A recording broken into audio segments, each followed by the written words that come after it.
Hey guys and gals, Eyre here from Drakewing Gaming, and some of you on Twitter, the Gaming Dragon. Today I'm coming back at you another Let's Play episode of Green Eyre's End. Very excited to jump back into this, y'all. Alright, alarm chain, you were up, and let's go. Strange and mysterious world. Good, I also remember to delete this conversation afterwards. Will do. See you later. The conversation ends. I touch the keyboard. This time the screen shuts off. It doesn't turn on again. I see a flyer in the desk. An ad for a hotel in town called Hotel Great Breeze, run by Gloria and Neil Klein. I should make a stop there. There doesn't seem to be anything else to glean from this room, so I leave. I entered the only other room besides the bathroom, guessing from a glance this must be the parents' bedroom. Immediately, I feel something off about this room.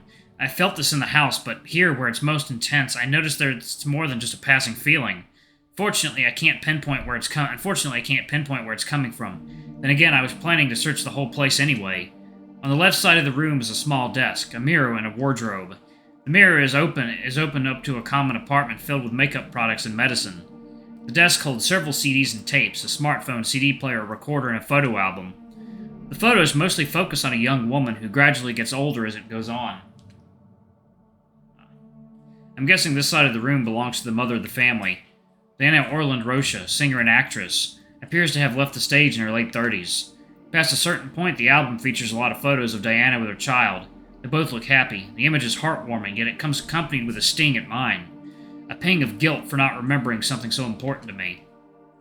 I wish I could remember this. Tucked on the side are a few books about music and fashion.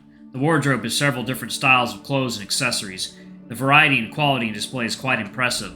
On the right side of the room is a cabinet with several rows of plastic containers. Inside each are stones, each attached to a name and price label, and a year. Up top are more books about business management and mining. Next to the bed is another small desk with high-end portable devices. Some of them are multiple of the same type. Finally, I fish a couple of business cards from the desk.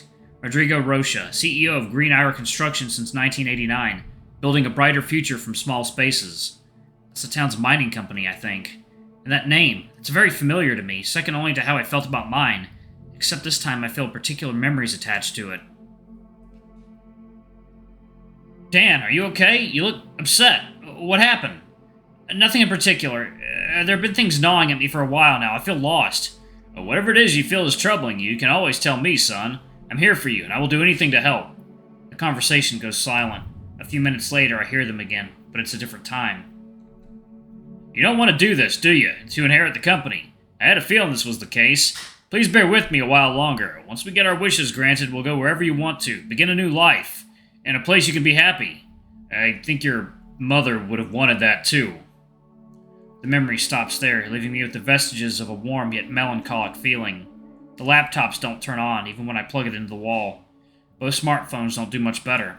They display a blurry image at best. As I meddle with the right desk, that strange feeling returns, much stronger this time.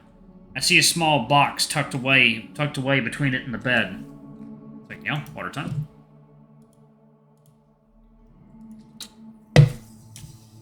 I open the lid. A shining purple object is inside, a rock, similar to the one I found in my room, but much bigger.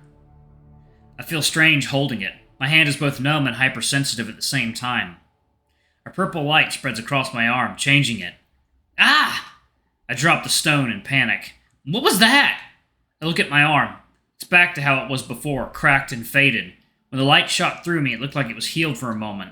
Tempting fate isn't something I'd like to do right now, so I grab a cloth to wrap around the rock. Thankfully, it works. The stone doesn't react to my indirect touch, allowing me to safely pocket it. I'll ask one of the gods about it later. The weird atmosphere of the room slowly fades away. All that sensation is now concentrated on my left pocket. This is it for the house. Green Eyre's End. This is the town I lived in. The surreal colors feel rather fitting. It's like I'm finally seeing the real deal. The rain, the fog, the bright moonlight, the vibrancy of the plants, and perhaps more notably the loneliness. No matter how far I look, I see no one else here but me. Even though I'm staring at buildings and roads made by people, I still get that sense of isolation. I'm skeptical of that manager's intentions, but if they're telling the truth, then maybe I should accept residence here. There must be all kinds of people there. Someone's got to be fun to talk to. The air around me shifts. I can feel it trying to do something, trying to take me somewhere. I let it. Find myself at a strange yet nostalgic scene. There's dozens of others with me here, but for some reason I can't move or talk. All I can do is watch until they vanish in the horizon. Suddenly, a strange voice begins to speak, except it doesn't really have a voice. It's more like a stream of information that reaches directly into my mind. It feels like someone else's voice, but it's filtered through my own. This journey will be long and difficult. The security and health of all abroad will not be guaranteed. To all who are still willing to board this vessel, this is a journey of fools. Fools who are willing to risk everything for freedom. Make peace with yourselves now. I expect deaths. That's more probable than success. A strange sensation hits the back of my head. It feels like something is reaching out for it. I look behind me, gazing at a tree line. It's dark and I can't get a clear view, but I know something is there. Slowly, my eyes find the cause. A human-like silhouette hiding behind some of the trees. I can see it. And I know it also knows that. For whatever reason, it doesn't move. It just stares. We keep our gazes locked for a while, neither daring to move nor talk. Second, y'all. Water time. Alrighty, y'all, and we are back. Let's jump back into it, shall we? Creepy figure. A hand grabs my shoulder. A human hand. Oh. I turn to look at the person. What I see are bloodshot eyes, chains protruding from their dark silhouette. I want to move away, but I'm stuck, locked in another staring match with this new thing. More and more of these shadows approach me, circling around me like predators. Something bursts out of my chest. Pain shoots to my body as I spasm from the shock. Looking down, I see a purple stone lodged in there. It's shining, draining the purple color from it when my body transforms near the perfurication. For some reason, it doesn't seem to spill any blood out of me. Behind me is the creature from the woods.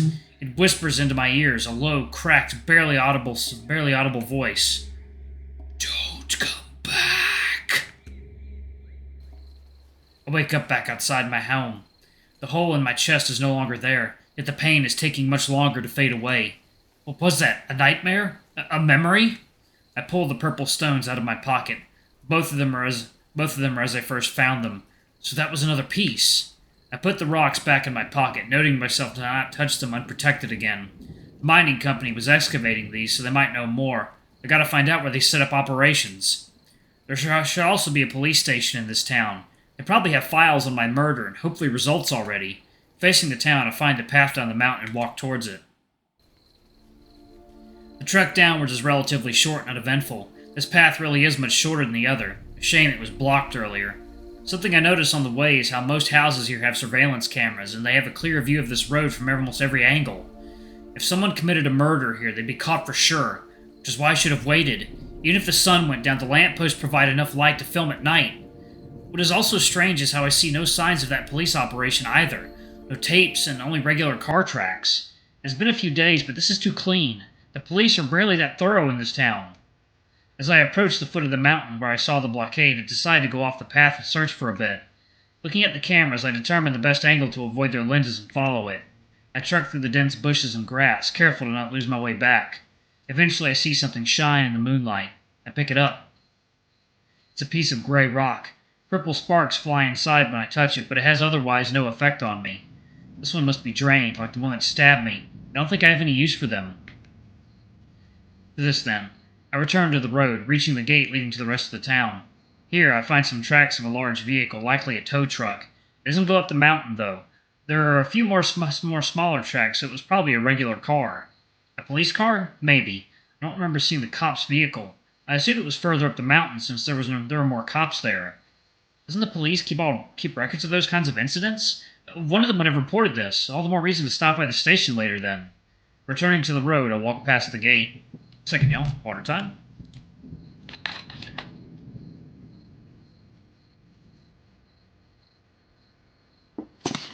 Oh, God. Oh, that is so good. The street I arrive at is full of businesses. Shops, restaurants, pharmacies, clinics, etc. I vaguely recall this being the main commerce area of the town. One building in particular stands out, large and standing alone to the side at the foot of the mountain. A sign pointing to it says, Hotel Great Breeze. It's the same hotel that the contact of mine wanted to meet at. Oh, sorry, y'all. Caught my eye for a second. Okay. That's my next stop, then. Chapter 2. Rising Breeze. The art in this game is beautiful. From the outside, the hotel looks like an old-timey building. Along its surface are various imperfections and misaligned decors, clearly not designed and constructed by professionals. The ad up front says that this is the most popular stay for tourists in town. It has been operating for over 30 years and received plenty of positive reviews by magazines. I wonder what the owners define as positive review. That said, if this place has been standing for over 3 decades, the construction ought to be at least decent. The ad design isn't bad either. It seems like the people running this place are dedicated to creating quality service. Such a small town, it's all you can ask for. The hotel's lobby is small and cozy. Pictures on the walls reveals history spanning multiple decades and hundreds of different clients. Some flyers imply this hotel is one of the more successful businesses in town. Likely true. I feel the air warm up. The light begins to shift, becoming more natural. This feels similar to when I was in the mountain, but this time it doesn't want to take me somewhere else. Just show me something.